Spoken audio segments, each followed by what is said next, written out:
자, 시작하도록 하겠습니다. 네, 안녕하세요. 경찰 승진 객관식 형사법을 맡고 있는 김복구입니다. 자, 이번 시간에는 형사법 제1순환 강의에 앞서서 형사법 강의에 대한 오리엔테이션 시간으로서 객관식 형사법 시험에 대한 특징과 그 다음에 이제 형사법 수업에 대한 연간 강의 계획, 그 다음에 교재 소개, 그 다음에 대략적인 형성 절차를 살펴보는 시간을 갖도록 하겠습니다. 자, 그러면 먼저 형사법 시험의 특징인데요. 자, 시험 문제는요, 주로 수사와 증거에서만 26문제 정도, 그러니까 대략적으로 적게 나올 때는 24문제에서 많게 나올 때는 26문제 정도, 그죠? 이 정도 출제가 됩니다. 그렇기 때문에 수사 증거 파트는 샅샅이, 그죠? 공부하셔야 되죠. 그리고 이제 수사 증거 파트는요, 좀 어렵게 내더라도 어지간하면 다 맞춥니다. 수험생분들이. 그래서 공부가 다들 다 잘 되어 있기 때문에. 그나마 변별력이 있다면 이제 사례 문제로 냈을 때 좀 변별력이 좀 있고. 그 다음에 앞부분인 총설 파트, 요 파트에서는 주로 3문제 정도에서 5문제 정도 출제가 되고. 그 다음에 공소기 파트도 적을 때는 1문제, 많을 때 3문제까지 나오고요. 공판에서는 이제 보통 2문제 이상은 나옵니다. 그래서 2문제에서 한 3, 4문제까지. 재판 파트는 1문제가 안 나올 때도 있어요. 1문제 나올 때도 있고, 많으면 2문제까지도 가능하고. 상수 파트는 무조건 1문제 나오는데, 보통 이제 1문제 내지는 2문제까지는 나옵니다. 그 다음에 재심 파트는 특별유형도 마찬가지고, 안 나올 때도 있고, 나올 때도 있어요. 그럼 나오면 이제 1문제, 안 나오면 0. 이렇게. 자, 그 다음에 두 번째 특징으로는요, 최신 판례가 자주 출제가 되고 있습니다. 최신 판례가. 자, 특히나 이제 2024년 24년에서 26년까지 판례는요, 모두 출제 가능성이 있는 판례라고 보시면 됩니다. 그 때문에 최신 판례들은 반드시 숙지를 해두셔야 되고, 공부해 두셔야 되고, 그 다음에는 특이하게도 최근 시험에서는요, 사례 문제가 출제가 되고 있어요. 사례 문제가. 그래서 사례 문제 대비는 별도로 이게 사례로만 구성된 문제 같은 건 없습니다. 근데 사례 문제는 주로 판례 갖고 만들거든요. 그러니까 최신 판례서부터 판례를 많이 알고 있으면, 그나마 어렵지 않게 풉니다. 근데 판례가 좀 빈약하면 이제 틀릴 여지가 있죠. 예. 그리고 사례 문제는요, 수사하고 증거에서만 출제가 되고 있습니다. 수사하고 증거에서만. 예. 자, 그 다음에는 이제 연간 강의 얘기인데요. 먼저 1순환이요. 1순환은 3월 정도로 이제 시작을 예정을 하고 있는데, 원래는 이제 2월 달에도 예전엔 시작을 했어요. 근데 올해는 거의 불가능합니다. 이유가 뭐냐면, 여러분 다 아시겠지만, 지금 형사법이 개정을 앞두고 있어요. 그죠? 근데 이제 문제는 이 개정이 쉽게 안 이루어질 것 같아. 왜냐면 이번 개정은 이제 검사 수사권을 완전 박탈해 가는 내용이 주된 내용인데, 문제는 이제 보안 수사권 문제 때문에 청와대하고 여당하고도 약간 의견 대립이 있고, 그죠? 뭐 공청회 한다는 얘기도 있고 막 이러다 보니까, 야, 이게 쉽게 안 바뀌구나. 좀 딜레이 될 가능성도 좀 있어 보입니다. 그렇기 때문에 그래도 늦어도 아무리 뭐 늦춘다고 해도 3월 이전까지는, 그죠? 3월 가기 전까지는 개정이 될 거라고 생각이 들고요. 이미 이제 기본서 내용은 다 개정된 상태로 만들어 놨고, 개정 법률 통과되고 공포되면 그거만 살짝 이제 다 삭제하고 뭐 바꾸기만 하면 되니까. 자, 그래서 3월 정도로 예상을 하고 있고, 기본서 강의로, 그죠? 기본서 강의로서 기본서에 있는 형사 관련 법령과 판례, 기출문제를 요 한 권으로, 그죠? 확실하게 정리합니다. 예. 그리고 요 기본서는요, 법령, 판례, 기출문제가 단권화되어 있는 교재입니다. 그래서 아마도 우리나라에 나와 있는 현재 수험서 중에서는 제 교재가 거의 유일하지 않나. 왜냐면 보통 기본서는요, 법령 들어가 있고요, 판례도 들어가 있어요. 근데 기출문제까지 들어가 있는 교재는 흔치 않습니다. 제 교재는 기출문제가 다 들어가 있어요. 다 들어가 있어요. 자, 그래서 완벽하게 단권화되어 있기 때문에 실제로 여러분도 아시겠지만 경감부 시험도 객관식으로 바뀌었어요. 그죠? 근데 이제 범위는 순경 채용 시험과 마찬가지로 수사 증거만 보거든요. 수사 증거 파트만 이제 객관식 강의하는데, 기본서 1순환 강의 끝나고 학생들 테스트 제가 했는데, 그 해에 출제된 경감부 시험 문제 갖고 풀어보라고 줬어요. 근데 만점자 나옵니다.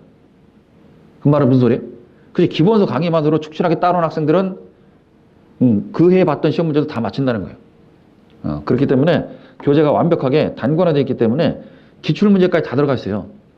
그러니까 뭐 실제로 시험 문제 봤을 때 그죠? 처음 보는 게 없는 거지. 그렇기 때문에 자, 요 기본서만 잘 공부하셔도 충분히 만점 가까이 나올 수 있다는 거. 자, 그다음에 이순환은요 6월 달에 예정돼 있는데 문제풀이 강의입니다. 문제풀이 강의고, 그리고 이 문제집은 이제 기출 문제집이에요. 기출 문제집이고, 이 문제집이요 2018년도부터요 2026년도까지 아마도 2026년도는 이제 상반기까지의 이제 문제만 수록되어 있을 텐데, 그래서 2018년도부터 2026년도까지의 기출된 전직렬의 기출 문제가 들어가 있습니다. 그래서 뭐 경찰직, 검찰, 법원직 문제까지 다 들어가 있어요. 그렇기 때문에 이 문제들을 풀어보는 시간을 갖도록 합니다. 그래서 교재는 거의 1000페이지 가까이 됩니다. 한 이만큼 굵게 돼요. 이 정도 굵게 되고. 자, 그 다음에 삼순원은 9월에서 10월 정도 예정되어 있는데 핵심 요약 정리입니다. 핵심 요약. 그래서 이 교재로 4회에 걸쳐서요 형수법 전범위를 요약 정리합니다. 그래서 4회에 걸쳐서 핵심 요약 교재인데 요거는 한 100페이지 정도 160페이지 정도 생각하시면 됩니다. 160페이지 정도. 자, 물론 이제 판례 더 늘어나고 추가가 되면 더 늘어날 수도 있어요. 더 늘어날 수도 있고, 작년 기준으로 한 요 정도 됐던 걸로 같고. 자, 그 다음에는 온라인 모의고사는요 7월부터 시행될 예정인데 25년도도 7월부터 시험 받습니다. 그래서 총 7회에 걸쳐서요 출제가 유력한 논점들로 구성된 사례 문제하고 단문으로 최종적으로 시험을 보게 됩니다. 자, 그래서 요 단문은 빠지고, 자, 출제가 유력한 문제들하고 그다음에 사례 문제 들로 구성된 모의고사를 보게 됩니다. 그래서 총 7회에 걸쳐서 보게 되는데, 요거는 이 종합반에 편성되어 있는 건 아니고요. 요거는 아마도 개별적으로 단과로 신청을 하셔야 되는 걸로 알고 있어요. 원하시는 분들만. 그럼 이제 온라인으로 이제 시험 문제 출력을 해갖고 그거 이제 다 본인들이 시험 보고, 그다음에 채점 어떻게 하는지 모르겠네. 답안지 저걸 보낼 겁니다, 아마. 그죠? 그래서 이제 채점하는 걸로 그렇게 해서. 자, 그 다음에 강의 교재 소개를 좀 드리게 되면요. 자, 먼저 이제 기본서 교재인데요. 아직 26년도 판은 안 나왔기 때문에 25년도 판 좀 보여드리는데, 뭐 색깔 자체는 바뀔 수 있습니다. 그죠? 교재 색깔 정도는. 자, 교재 특징을 보시게 되면요. 단권화 시켜놨어요. 아까도 설명드렸다시피 기본서에 판례하고 기출문제도 다 들어가 있단 말이에요. 그러면 어떻게 되는지 한번 샘플 한번 볼까요, 여러분들? 자, 이거 부신검 파트만 이제 따왔는데, 보시면 이제 기본서 일반적으로 비슷하죠? 의, 법적 성격, 부신검의 대상. 근데 여기 기출 표시 있잖아요. 요 문장 자체가 요게 이제 기출된 지문이라 이거예요. 그죠? 그래서 맞는 건 이렇게 기출 표시만 있고요. 그 다음에 틀리게 출제된 것들, 요것도 맞게 출제된 거고, 틀리게 출제된 것들은 이렇게, 그죠? 출제가 돼 있어요. 그 다음에 보시다시피 이렇게 기출된 문제들, 21년도 승진 문제, 12년도 해경간부 문제, 11년도 승진 문제, 그죠? 07년도 경찰 1차 문제, 그죠? 자, 이렇게 기출된 문제들이 다 들어가 있다는 겁니다. 그래서 요거는 보시다시피 맞는 걸로 출제된 거고, 그죠? 맞는 걸로. 틀린 것들은 이렇게 다 별도로 기출 지문이 들어가 있어요. 그러니까 우리가 기본서 보면서 기출 문제들이 어떻게 출제되는지 보잖아요. 그럼 여기서 이걸 자꾸 장난치는구나. 요걸 꼬는구나. 그죠? 그거를 바로 우리가 알 수 있기 때문에 요 기본서 내용을 보더라도 이게 입체적으로 보인단 말이에요. 이해되겠습니까? 기출 문제를 바로 보면서 보기 때문에. 그렇기 때문에 벌써 2번 반복 효과가 발생합니다. 기본서 보면서. 예. 자, 그리고 또 넘기시면 이렇게 판례도 있죠. 판례도 이제 맞는 거로 출제될 땐 이렇게 기출 표시만 있고, 틀린 거 출제됐을 때, 그죠? 이렇게 틀린 지문하고 출제된 연도를 다 표시를 해놨는데, 보시다시피 23년도 해경간부, 21년도 해경간부, 19년도 경찰 1차, 그죠?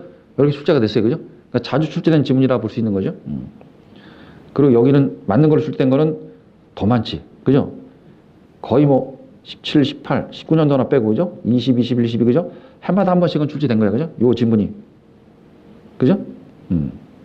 자, 그리고 이렇게 기출 질문들이 다 들어가 있는 그런 기본서라서 아마도 아까도 말씀드렸다시피 이렇게 완벽하게 기출 문제까지 실려 있는 교재는 우리 교재 빼고는 제가 본 적이 없습니다. 예, 그렇기 때문에 여러분들이 이걸 무기 삼아서 반복을 하시면 고득점 충분히 가능합니다.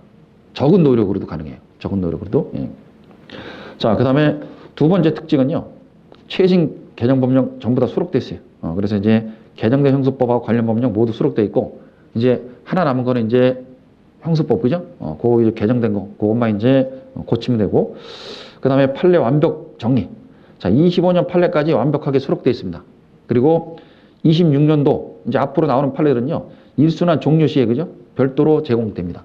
그럼 이제 상반기 판례까지는 이제 제공이 될 테고 하반기 판례는 뒤에, 그죠? 나중에 이제 특강할 때 그때 제공이 됩니다. 판례 특강 연말에 합니다. 그죠? 26년도 한꺼번에 몰아갖고. 그 다음에 기출 표시로 중요도 표시를 하는데 요거는 이제 아까도 잠깐 봤다시피 이렇게 많이 출제된 거는 이게 중요한 거죠. 그만큼. 그죠? 여러 직렬에서 계속 똑같이 출제된 거니까, 그죠? 요런 걸로 이제 중요도를 표시해 놨어요. 그죠? 그리고 실질적으로 여러분들 요 17년도에 이렇게 출제가 됐다고 나와 있지만 그 전년도에도, 그죠? 출제됐지만 이제 자른 겁니다. 자른 거예요. 그죠? 여기 보시면 이제 15년도도 있잖아. 그지? 근데 너무 좀 많아서 자른 것도 많습니다. 예. 자, 그렇기 때문에 이렇게 많이 출제가 된 거는 뭐 거의 보시다시피 요런 것들은 보시면 해마다 나온 거죠. 그죠? 보신 것만 나왔다 하면 이건 지문으로 하나씩 나오는구나. 그죠? 그렇게 볼 정도로. 예. 자, 그런 걸로 이제 중요도를 표시를 해놨다 이 말입니다. 그런 걸로. 예. 자, 그 다음에 기출문제 수록되어 있다는 거. 예. 자, 승진 및 간부보생, 해경간부, 검찰직, 법원직 기출문제가 모두 수록되어 있다. 이건 이제 아까 기본서 샘플 보면서 보셨죠? 예. 자, 그 다음에 여러분들 공부하시면서 질문이 있을 수 있습니다. 그죠? 그러면 요 네이버 카페에 김복규 교수의 형사법 교실, 뭐 제 이름만 쳐도 나올 수도 있긴 합니다만, 카페에. 자, 가입을 하시고 질문하시면요. 제가 어지간하면 다음날까지는 답장 드립니다. 그리고 참고로 이 카페는 거의 비상업적 용도로 답변을 해드리기 위해서 만든 카페이기 때문에 여러분들이 이 카페에 가입을 하셔갖고 질문 있으실 때만 들어오셔도 되고 질문 없을 때는 뭐 가끔씩 이제 자료 같은 거 올리긴 합니다. 추록이라든지 판례라든지 올리긴 하는데 상업적 용도로 사용하고 있지는 않습니다. 그래서 질문에 답변 용도로 활용하고 있다는 거. 예, 그래서 여기다 질문하시면 제가 즉각 답변을 드립니다. 예. 자, 그럼 이제 우리 가볍게 형사절차를 한번 좀 살펴볼 텐데요. 자, 보통 이제 소송이란 말이 들어가면요. 소송이란 말. 요게 이제 RS하고 다툴 소송입니다. 그래서 R에서 다툰다는 의미가 있기 때문에 항상 삼면관계로 이어져 있어요. 그죠? 그래서 민사소송에서는요. 아래는 사람을 원고로 가고, 그죠? 아래를 받는 측을 법원인데, 이 소송의 출발점은 소재기부터 출발합니다. 소재기부터. 그죠? 그럼 소재기하면서 원고는 증거를 제출하게 되겠죠? 자, 문제는 형사소송은요. 형사소송은 아래를 누가 하느냐면 검사가 합니다. 그러면 민사소송과 다르게 민사소송에서는 원고하고 피고하고 어떤 법률 관계가 있어요. 그죠? 그죠? 근데 형사소송에서는 검사하고 피고는 아무런 관계가 없어. 따라서 피고인이 어떤 죄를 범했는지, 그럼 그 죄에 대해서 어떤 증거가 있는지 이거를 수집하고 신병을 확보할 필요가 있단 말이야. 그렇기 때문에 형사소송은요. 수사부터 출발을 하게 돼요. 수사부터. 여기는 소재기부터 출발하게 되는데 민사소송은. 형사소송은 수사부터 출발합니다. 그래서 우리는 이제 수업 시간에도 기본소가 자체가 수사부터 돼 있어요. 수사부터. 그래서 수사부터 형집행까지 쭉 나갔다가 그리고 나서 끝나고 나서 앞부분에 있는 이 형수법의 이념부터 시작해서, 그죠? 소송의 3주체, 법원, 뭐 피고인, 그 다음에 뭐 검사, 변호인 이렇게 쭉 살펴보는 그렇게 순서로 이루어져 있어요. 교재 자체가. 여러분들 아시겠지만 앞에 의의부터 강의하게 되면요. 외우게 됩니다. 그냥. 근데 수사부터 다 배우고 나서 이제 그 부분 배우게 되면 자동적으로 앞에서 봤던 거기 때문에, 그죠? 그래서 그렇게 교재가 편제가 되어 있고 우리는 이제 수사부터 강의가 시작된다는 점. 자, 그 다음에 이제 한 가지 사건을 이제 전제로 갑이 을을 갖다, 그죠? 강간하고 그래가면 그 강간한 장면 살인 촬영을 했다. 그 다음에 이제 병이 이거를 목격을 했어요. 그죠? 그 다음에 이제 경찰이 주거에 가서 압수를 한다든지, 그 다음에 피의자 체포한다든지, 그죠? 자, 그리고 이제 수사기관에 가서 을하고 병의 진술하고, 그 다음에 갑의 조사를 받고, 이런 것들을 이제 전제로 한번 살펴보도록 하겠습니다. 자, 먼저 수사 절차인데요. 자, 수사의 단서요. 자, 수사 개시 원인이 되는 걸 단서라고 하죠. 여기에는 이제 수사기관 첨예한 단서하고, 그 다음에 타인 첨예한 단서가 있는데, 수사기관 첨예한 단서로는 불신 검문하고, 그 다음에 변사자 검시, 풍문과 세평 등이 있습니다. 자, 시험에는요, 요 변사자 검시나 풍문 세평은 거의 안 나옵니다. 불신 검문은 나올 때도 있고 안 나올 때도 있는데, 사실 안 나올 때가 좀 더 많은 것 같아요. 그죠? 자, 그럼 나왔다. 그때는 우리 교재에 있는 내용들, 그 기출된 부분들 있죠? 그것만 다 익혀도 거의 다 맞춥니다. 거기서 벗어나지 않기 때문에. 자, 그 다음에 타인 체험 청취한 단서로는 고소고발 자소가 있어요. 고소고발 자소. 아까도 봤다시피 이제 범죄 피해자가, 그죠? 범죄 피해자가 수사기관에 범죄를 신고해서 처벌 요구하는 의사표시를 고소라고 하는데, 요때는 이제 의리, 그죠? 의리 수사기관에 진술하면 요건 고소가 되는 거고, 그 다음에 고발이요. 목격자인 병이, 그죠? 병이 범죄자를 신고하고, 그죠? 소출을 희망하는 의사표시하면 고발이 됩니다. 그죠? 그 다음에 자수는 범인이 직접 가서, 그죠? 신고하는 거죠. 이렇게 갑이 가서 신고하게 되면 자수가 됩니다. 그죠? 자, 이 고소 파트는 무조건 한 문제 나옵니다. 어떤 징계의 시험을 불문하고 한 문제 나와요. 그죠? 근데 최근에는 이 고소 파트에 대한 판례도 어마어마하게 많은데, 반에서 불벌죄. 그죠?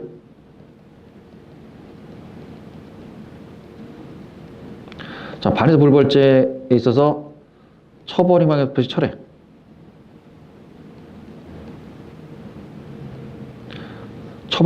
처벌 의사의 철회를 대리로 가능한지, 그래서 성년 후견인이 이거 대리로 철회할 수 있는지, 그죠?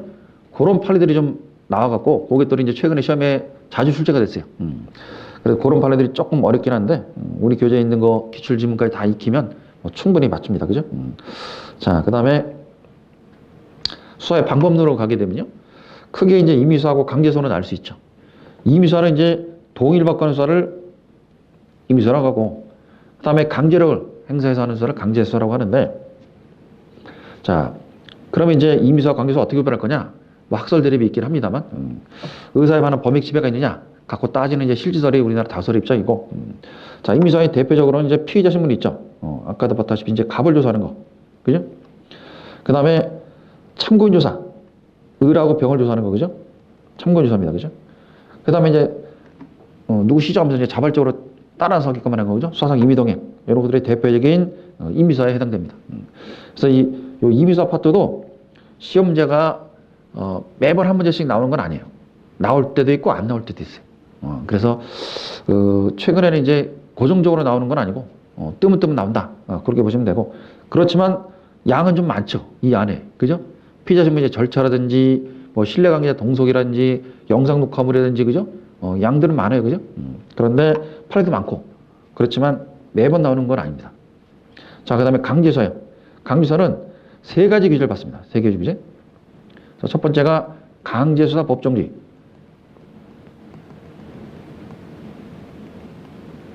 두 번째가 영장주의. 그 다음에 세 번째가 비례성 현칙. 자, 그러면 이제 강제수사는 크게 둘로, 대인적 강제수사, 대물적 강제수사는 아니죠.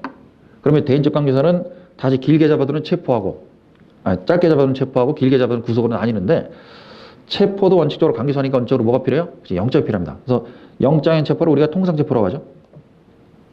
영장인 체포를 통상체포라고 하고, 그 다음에 영장이 예외에 해당되는 체포가 긴급체포하고 현행체포가 있죠. 그죠? 자, 그 다음에 구속 파트인데, 그 체포하고 구속이요. 예전에는 이제 체포한 문제, 구속한 문제 이렇게 냈는데, 최근에 체포하고 구속 토탈에서 한 문제씩 나오기도 합니다. 근데 한 문제씩 나오는 게 일반적인 형태라고 보시면 되고, 그 다음에 이제 구속을 하기 위해서 재판을 하게 됩니다. 구속전 피의자 신문. 그죠?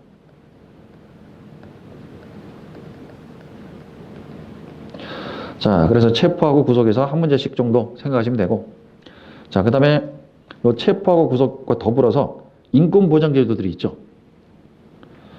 자, 피의자 인권보장제도로는 접견 토건 적부심, 준항고, 구속, 취소, 구속의 집행정지가 있고, 피고인 인권보장제도로는 접견 토건 보석과 구속의 취소, 구속의 집행정지가 있어요. 따라서 피의자, 피고인 공통적인 게 이제 요 접견 토건하고, 그 다음에 구속의 취소, 구속의 집행정지. 그죠? 요것들은 공통적인 제도로 볼 수 있어요. 그죠? 조문을 준용하니까. 자, 그런데 이제 피의자에게만, 적용되는 이제 대표적인 제도가 적부심 제도죠. 그죠? 그 다음에 준항고도 있고. 그죠? 자, 그래서 이런 인권보장제도들이 있는데, 특히나 이제 시험엔 여기서 제일 출제가 자주 되는 거는 바로 적부심입니다. 적부심이 출제가 제일 가장 잘 되고 있다는 거. 예. 자, 그 다음에 대물적 강제로 들어가게 되면요. 여기에는 이제 압수수색 검증 감정이 있죠. 뭐 여러분들이 뭐 의미는 다 아실 테고. 자, 대물적 강제도 원칙적으로 강제수사니까 영장이 필요합니다. 그런데 이제 긴급성 때문에 영장지 이해를 6가지 허용하고 있어요. 그죠? 그래서 영장지 이해가 6가지가 인정되고 있다.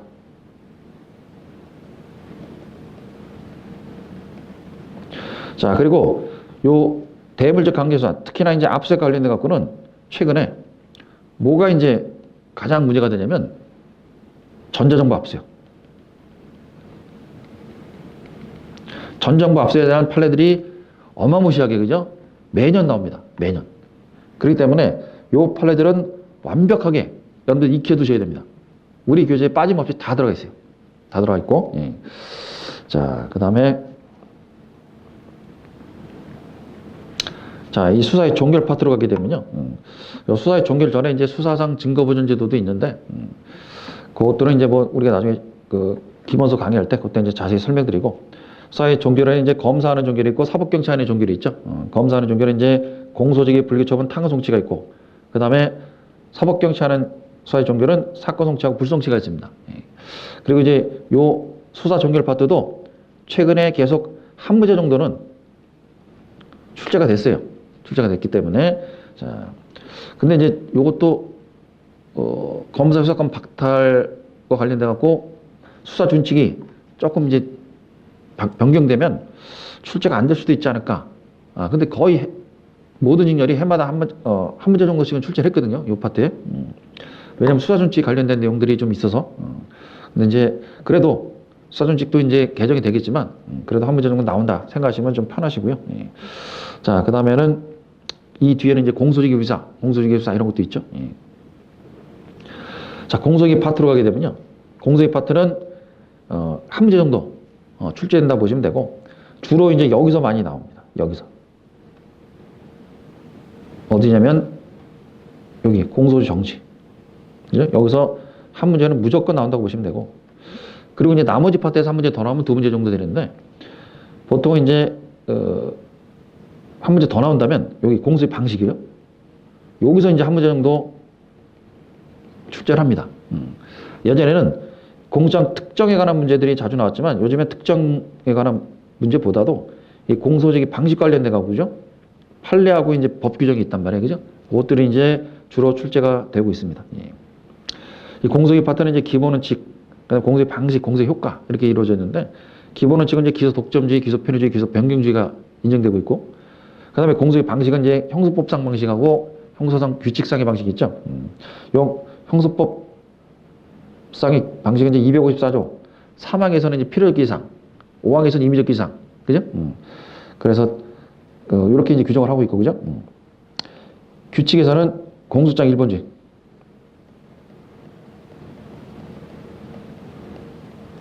그래서 이렇게 규정을 두고 있어요. 그래서 요 뭐 예비적 택일적 관련된 판례들은 시험에 거의 안 나오고요. 요 공소장 1번지하고 특정에 관련된 거죠. 방식 관련된 것들이 이 시험에 이제 조금 나옵니다. 이 파트는. 자, 그다음에 공소가 되게 되면 심판법이 한정이 되고 공소주 정지가 되는데, 공소주 파트에서 그죠? 한 문제 정도 나온다고 생각하시면 되고. 자, 그다음에 이제 공판 파트로 가게 되면요. 공판이 좀 양이 좀 많죠. 공판의 기본 원칙이 있고, 공판 유비 절차, 공판 기일 절차가 있고, 그 다음에 증인신문이 있고, 그 다음에 이 사이에 뭐 공판의 구성도 있어요. 그죠? 출석 관련된 거. 그런데 이제 공판에서는 주로 최근에, 예전에는 여기서 골고루 나왔었는데, 최근에 시험에서 주로 요 두 파트에서 시험 나옵니다. 그죠? 두 파트에서. 공판 준비 절차도 잘 안 내. 예전에 냈었는데 잘 안 내고, 공판 기일 절차 하고 증인신문 파트, 여기서 이제 시험 문제가 주로 나옵니다. 그래서 뭐 따져보면 뭐 요 사이에 이제 공소장 변경도 있긴 합니다만,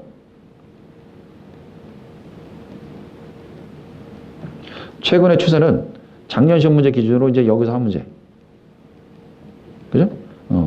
여기서 한 두 문제, 뭐 이 정도 수준으로 이제, 그죠? 여기서 한 문제, 이렇게 이제 출제되는 것 같아요. 그래서 공소장 변경도 예전에 이제 동의성 관련돼서, 그죠? 문제를 출제를 했었는데, 동의성 문제는 사실 이게 무조건 생짜를 암기해야 되는 파트라서 주로 이제 절차,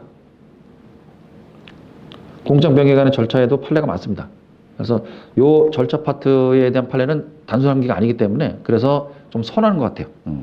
그래서 절차와 관련된 판례들이 한 문제 정도 출제되고요. 그 다음에 이제 공판 기일 절차, 그 다음에 증인신문 파트에서 한 문제 내지 두 문제. 여기는 이제 뭐까지 포함하냐면 피해자, 법상 지위하고 권리 관한하고, 그 다음에 이제 변론의 분리병합 재개, 그 다음에 이제 간이공판 절차까지 다 합한 겁니다. 합한 거. 그 다음에 이제 그 밑에 이제 국민참여재판이 있는데, 국민참여재판도 한 문제 나올 때 있고 안 나올 때 있고, 그 정도 수준이라고 보시면 됩니다. 그래서 여기까지 다 포함하면 이제 크게 많이 나왔을 때 이제 5문제 정도까지 가능하다. 예. 자, 그 다음에 공판 기일 절차인데요. 이건 뭐 다 아시다시피 모두 절차는 진술거품 고지부터 시작을 하고, 인정신문했다가 그 다음에 검사의 모두 진술, 피고인의 모두 진술, 그 다음에 재판장의 쟁점 정리, 증거기 진술로 끝나고, 그 다음에 사심 절차는 증거조사부터 시작합니다. 이 증거조사 단계에서 이제 각종 증거들하고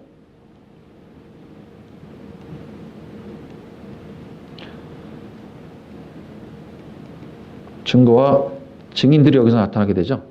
그래서 요 증거와 관련된 내용들은 따로 별도로 증거법으로 따로 떨어져 있어요. 그죠? 요 뒤에.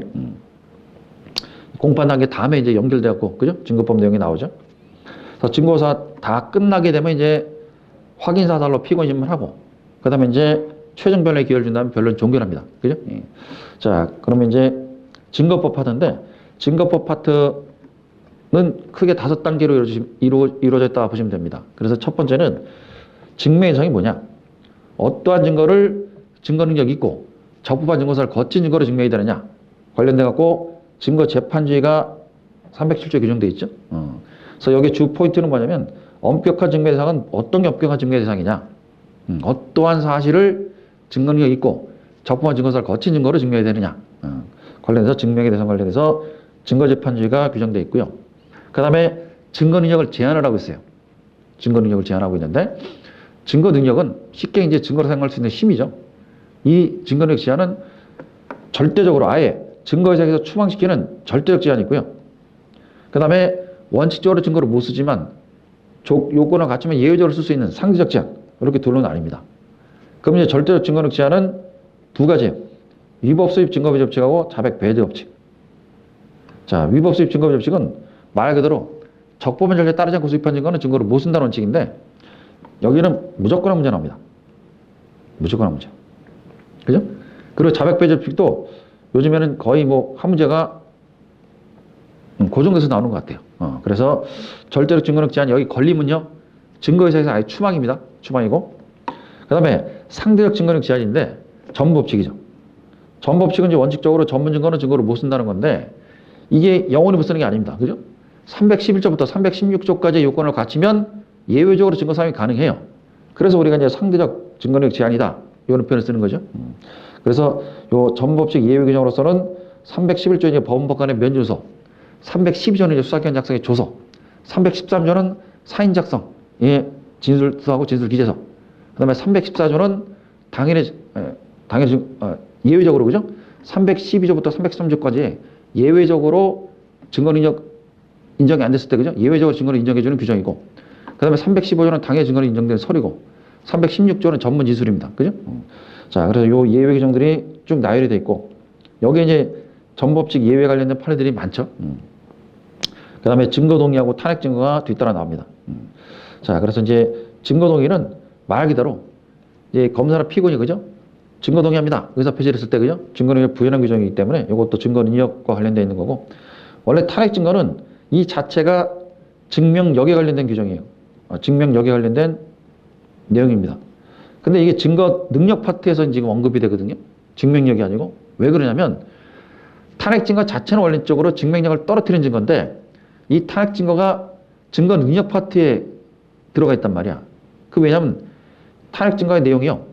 위법 수입 증거도 탄핵 증거를 쓸 수 있는지, 서명 날인이 없는 것도 탄핵 증거를 쓸 수 있는지, 자기 모술의 주소를 탄핵 증거를 쓸 수 있는지, 쓸 수 있는지가 주된 내용이기 때문에 증거 능력 파트에 규정되어 있어요. 증거 능력 파트에. 예. 자, 그 다음에 이제 증명력입니다. 증명력은 이제 원칙과 예외로 이루어져 있어요. 원칙은 이제 자유심증주의. 증거의 증명을 법관의 자유로운 심증으로 판단하는 걸 말하죠.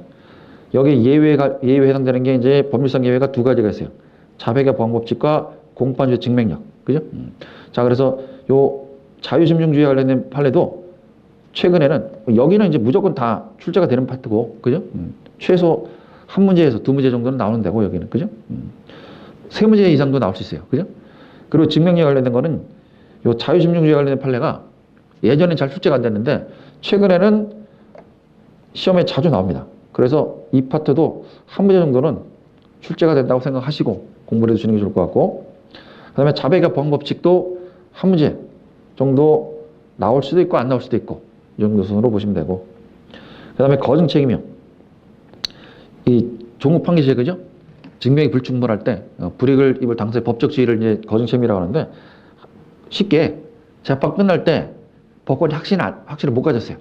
그럼 누구한테 불이익하게 판단할 거냐? 그 불이익을 받을 당사자가 법관에게 확신을 심어줘야 될 책임이다. 이렇게 보시면 돼요. 그죠? 그래서 재판 시작할 때부터 끝날 때까지 구속과 해당성에 대한 거짓 책임은 검사가 집니다. 그럼 이제 우리가 이 구속과 해당성에 대한 거짓 책임은 검사하겠다. 이런 표현을 쓰는 겁니다. 그죠? 자, 이 거짓 책임하고 이제 거짓 책임 전환에 관한 내용들이 이제 나오는데, 요것들은 이제 시험에 최근에 어떻게 나오냐면, 다음 중 증명력에 관한, 증명력과 증명 책임에 관한 내용으로 옳지 않은 것은, 내지는 옳은 것은 이렇게 나옵니다. 그래서 요 증명력에 관련된 게 사실은 앞에 이제 그 증거재판주의하고요. 그 다음에 자유심증주의.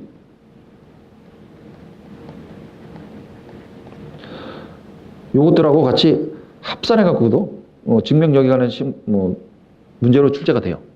그 다음에 증명책임. 이건 거짓 책임 말하는 건데 실적으로 다음 보기 중 증명에 관련 설명이 틀린 것을 해갖고 여기다 이제 거짓 책임도 같이 넣어갖고 또 문제를 냅니다. 그래서 문제가 어려워졌어. 왜냐하면 자유심증주의에 관련된 내용하고 그 다음에 증거재판주의, 거짓 책임 문제가 섞여 있습니다. 이해되겠어요? 최근 문제 풀어보신 분들은 알 거예요. 그래서 요 파트가 확실하게 전복이 되려면 자유심증주의에서 빵꾸가 나면 안 돼. 그래서 자유심증주의는 단독으로도 이제 별도로도 한 문제가 나올 수 있지만 보통 요렇게도 이제 한 문제가 출제가 될 수 있기 때문에 준비를 해 두셔야 되고 익혀 두셔야 됩니다. 예. 자, 그러면 증거 파트가 끝나게 되면요. 이제 재판 파트가 나오는데 이 재판은 크게 재판에 의의하고 종류하고 종국재판 그리고 이제 기판역 파트로 이루어져 있어요. 그죠? 그래서 시험은 주로 기판역 파트에서 출제가 자주 됩니다. 그래서 재판 파트는 이제 여기서 한 문제 정도 출제가 되는데 한 문제 정도 나왔을 때 주로 기판역에서 문제가 출제가 됐어요. 그렇지만 최근에는요, 요렇게 면수 판결이라든지, 그죠? 요런 데서 출제 가능성이 있다는 거, 그런 것들도 좀 알아두시면 좋을 것 같고, 그 다음에 이제 법원과 법관이란 말이 나오는데, 여기서 용어를 좀 설명을 좀 드리고 가도록 하겠습니다. 우리 형사법에서 하는 법원은요, 재판기관을 말하는 겁니다. 재판기관. 재판기관은 크게 둘로 나뉘죠. 단독제하고 합의제. 그죠? 그래서 형사법에서 말하는 이제 법원이다. 그러면 이제 단독이냐, 합의부냐. 그죠? 그렇게 생각하시면 되고. 그럼 법관은 뭐예요, 법관? 법관은요, 이 사람의 근무지가 어디냐에 따라서 부르는 명칭이 다릅니다. 1심과 2심에서 근무하는 사람들은 우리가 판사라고 불러요. 그러면 이제 대법원에서 근무하는 사람들은 대판사가 아니고 대법관이라고 부르죠. 그죠? 그러면 보세요. 수명 법관이란 말이 나오고 수탁 판사란 말이 나옵니다. 수임 판사란 말이 나오고. 그럼 수명 법관은 요 앞에 숫자는 다 받을 숫자야. 명을 받은 법관이야. 그럼 수명 법관에 대법관 포함돼야 안 돼요? 됩니다. 법관 안에 판사와 대법관이 들어가 있다고 그랬잖아. 이해되겠어요? 그럼 수탁 판사는요? 그지? 대법관을 제외할 때는 그때 판사로 끝나는 거야. 이해되겠죠? 그래서 수명 법관이라고 할 때 법관은 대법관은 포함하는 개념이다. 이렇게 보시면 될 것 같고. 예. 자, 그 다음에 상소 파트 들어가게 되면요. 상소 파트도 양이 굉장히 많죠. 그래서 상소의 의의라든지 상소의 종류, 뭐 이것들은 다 기본 상식이고, 그 다음에 이제 뭐 상소권자라든지, 그 다음 뭐 상소기간, 뭐 이런 것들이 이제 기본 내용인데, 여기 이제 총론하고 강론을 나올 수 있죠. 그죠? 그래서 총론은 이제 요거 상소의 이제 뭐 포기 취하라든지, 그죠? 상소권자라든지, 상소의 이익이라든지, 그죠? 그 다음에 뭐 일부 상소, 그 다음에 이제 불이익 변경 정책, 이런 것들이 이제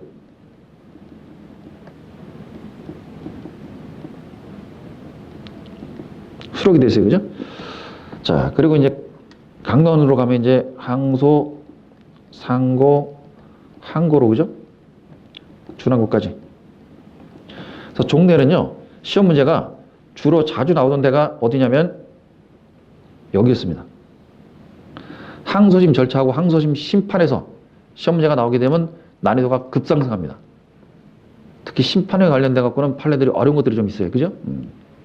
자, 그래서 요 파트는 자주 한 문제로 출제된 파트고, 최근에는 이제 요 상고도 나올 가능성이 좀 있어 보입니다. 왜냐면 최근에 이제 비상상고 관련된 판례도 나왔거든요. 그래서 이제 상고심 또는 상소심 이렇게 이제 출제될 가능성도 있고, 그 다음에 이제 두 문제 나오게 되면 총론 파트에서도 나옵니다. 총론 파트에서도. 그러면 이제 예전에는 불이익 변경이 주로 나왔었는데, 요즘에는 이제 불이익 변경뿐만 아니라 일부 상소, 그죠? 그 다음에 뭐 상소 이익, 포기 취하, 또는 뭐 상소권 회복, 이런 파트도 출제가 가능하기 때문에, 자, 그러니까 상소 파트에서는 최하로 한 문제, 많으면 두 문제까지는 나올 수 있다. 꼭 생각을 하시고 공부를 해두셔야 되고요. 예. 그 다음에 재심하고 특별절차인데요. 이 재심은 나올 때도 있고 안 나올 때도 있습니다. 근데 최근에는 재심 파트의 판례가 어려운 것들이 굉장히 많이 나왔어요. 그래서 출제 가능성은 항상 염두에 두고 한 문제 정도는 나온다 생각을 하시고 준비해 두셔야 됩니다. 이게 예전처럼 판례가 재심에 별 판례가 없을 때는 재심에서 나오더라도 그리 어렵지 않았어. 근데 지금은 재심에 관련된 판례들이 좀 어려운 판례들이 많이 나왔거든요. 그래서 그것들 위주로 내게 되면 난이도가 아주 극강으로 올라갑니다. 그렇기 때문에 재심 파트는 한 문제 충분히 나올 수 있다고 생각하시고 준비를 해주셔야 되고요.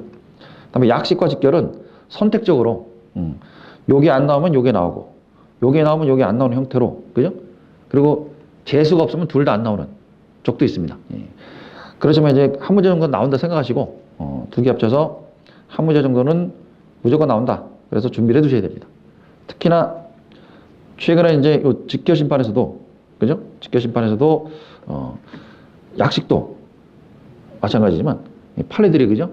좀 어려운 판례들이 있어요, 그죠? 그렇기 때문에 그런 것들도 좀 정리를 해두셔갖고 틀리지 않게 준비해 두셔야 되고, 그 다음에 소유법하고 배상명령이 있습니다. 자, 요 파트도 최근에 요거 한 문제 나오면 요게 안 나오고, 요게 안 나오면 여기가 나오고, 요런 식으로 출제가 된 바가 있어요. 그렇기 때문에 여기도 한 문제 정도 나온다 생각하시고 준비해 줄 필요가 좀 있어 보이고요. 예. 그 다음에 마지막으로 형집행하고 형사보상인데, 여기서는 최근에 승진시험에서는 출제된 바가 없어요. 승진시험에서는 출제된 바가 없습니다. 예. 자, 그래서 여기까지는 무시해도 되는데, 요거 이제 넘어가면 뭐가 나오냐면 총설 파트가 납니다. 그러면 여기에는 형사법에 이제 뭐 적용 범위, 이념과 구조, 그 다음에 이제 법원, 검사, 피고인, 변호인, 그 다음에 이제 소송행위, 이렇게 이루어져 있죠. 여기에는 이제 뭐 송달도 들어가 있고, 그죠? 소송 조건도 포함된다고 보시면 되고. 그래서 이제 최근에는 승리점에서 요 파트는 출제가 안 됐어요. 요 파트는 한 번도. 최근 몇 년간에는. 그래서 이게 선택적으로 이걸 여러분들이 강약을 좀 두면서 공부하셔도 될 것 같긴 한데, 그래도 느닷없이 또 출제되면 이게 불이타가 될 수 있기 때문에 어느 정도 공부를 해두셔야 됩니다. 피의권 파트는 진술거부권하고 무죄청년칙. 여기서 둘 중에 한 문제는 무조건 나옵니다. 한 문제는. 그 다음에 이제 법원 파트. 법원 파트도 예전에 잘 안 됐는데, 최근에 이제 관할하고 자의적 기피 문제. 자, 여기서도 이제 한 문제 정도 나온다고 보시면 돼요. 그 다음에 형사법의 이념은 무조건 한 문제 나오는 거고, 적용범위 이념 중에서 무조건 한 문제 나옵니다. 무조건 한 문제 나오고. 그 다음 변호인 파트. 여기도 무조건 한 문제 나와요. 그죠? 요것만 봐도 기본적으로 이제 이념에서 한 문제, 법원에서 한 문제, 피고인에서 한 문제, 변호에서 한 문제. 기본적으로 네 문제 정도는 무조건 나온다고 보시면 돼요. 네 문제 정도는. 예. 자, 이렇게 해서 대략적으로 형성 절차 관련돼 갖고 문제가 어떻게 출제되는지 살펴봤습니다. 예. 그리고 이제 우리가 자세한 기본서 강의는 일순환 때 하도록 하고요. 그러면 지금 확답을 드릴 수는 없지만 형수법이 개정되는 대로 바로 이제 기본서 바로 출간이 이루어지고 강의가 시작이 될 예정이니까 그때까지만 좀 기다려 주시고 다른 공부를 좀 해두시면 좋겠습니다. 예. 그럼 일순환 강의 때 뵙도록 하겠습니다. 예. 마치도록 하겠습니다. 수고하셨습니다.